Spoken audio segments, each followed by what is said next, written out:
Se a culpa fosse uma bússola, eu já teria me perdido várias vezes tentando seguir a direção dela. Eu levei muito tempo para entender isso. Bastava a culpa aparecer para eu acreditar que eu estava errada, sem discutir, sem questionar.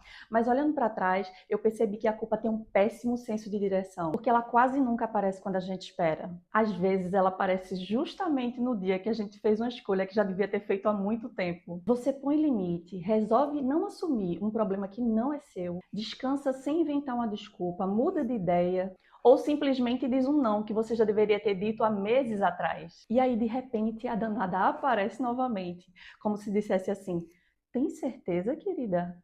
Eu achava que aquilo era uma coisa corriqueira, até intrínseca, que sentir culpa era um jeito da vida me avisar que eu estava na direção errada, mas, através de reflexões, de busca por aprendizados, por me conhecer melhor, que eu mudei essa percepção. Porque se toda vez que eu fazia uma escolha mais saudável ela aparecia para protestar, talvez ela estivesse defendendo uma outra coisa. E aí ficou martelando uma pergunta na minha cabeça: será que toda culpa merece ser levada a sério?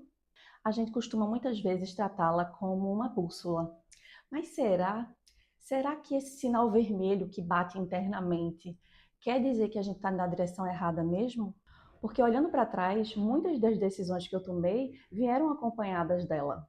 E nem por isso foram decisões ruins, muito pelo contrário. Algumas foram justamente as que me fizeram crescer. E sabe o que é curioso? Se eu fosse listar essas decisões hoje, quase todas tinham uma coisa em comum. Elas decepcionaram alguém. E eu passei muito tempo acreditando que decepcionar uma pessoa era a mesma coisa que machucá-la. Hoje eu vejo que não era. Algumas pessoas ficaram frustradas porque eu deixei de ocupar um lugar que nunca deveria ter sido meu. E essa diferença mudou completamente a forma que eu ouvia a culpa. Então, eu comecei a olhar para essa emoção com um pouco menos de respeito. Sim, eu sei que essa frase pode parecer estranha, mas é que eu acho que a culpa ganhou um status que nem ela mesma pediu. Ela virou autoridade como se sempre tivesse razão, mas eu também já não tenho mais tanta certeza disso.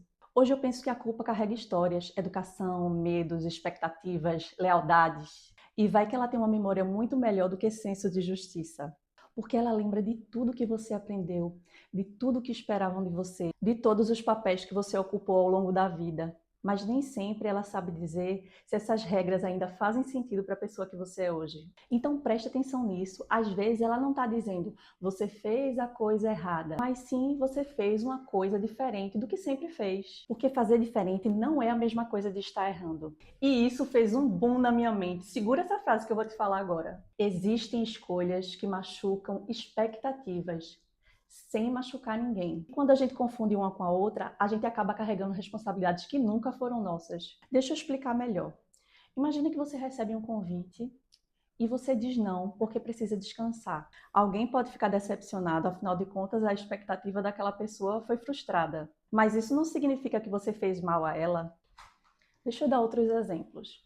Alguém decide mudar de cidade, trocar de emprego, ou impor limite numa relação. Quem está do outro lado pode sofrer, mas sofrimento e injustiça não são a mesma coisa. E eu acho que essa confusão acontece mais do que a gente percebe, porque quando a gente está dentro do problema, a gente fica meio que cego, sabe? E aí a gente volta para aquele mesmo ciclo, carregando culpas que nunca foram nossas. Por isso eu disse, existem escolhas que machucam expectativas sem machucar ninguém.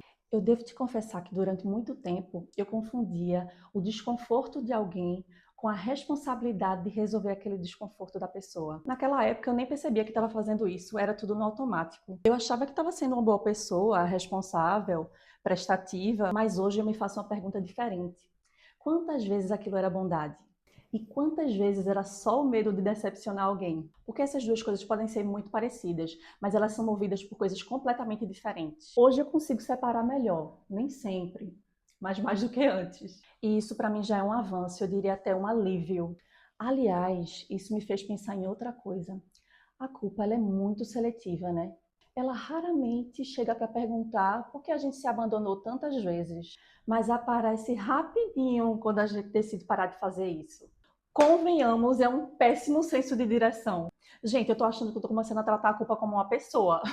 Mas falando sério, talvez o problema nunca tenha sido sentir culpa, e sim acreditar que ela sempre sabe para onde está apontando. Porque nem toda culpa está tentando proteger a nossa consciência. Algumas estão tentando proteger antigas relações, antigos hábitos, antigas formas de existir. Ela aparece porque você deixou de fazer o papel que sempre esperaram de você. Então essas culpas, meus caros, merecem mais perguntas do que obediência. Mas agora eu quero te fazer uma pergunta. Qual foi a última decisão que fez você se sentir culpado ou culpada e que algum tempo depois você percebeu que realmente aquela decisão tinha sido certa? Me conta aqui nos comentários.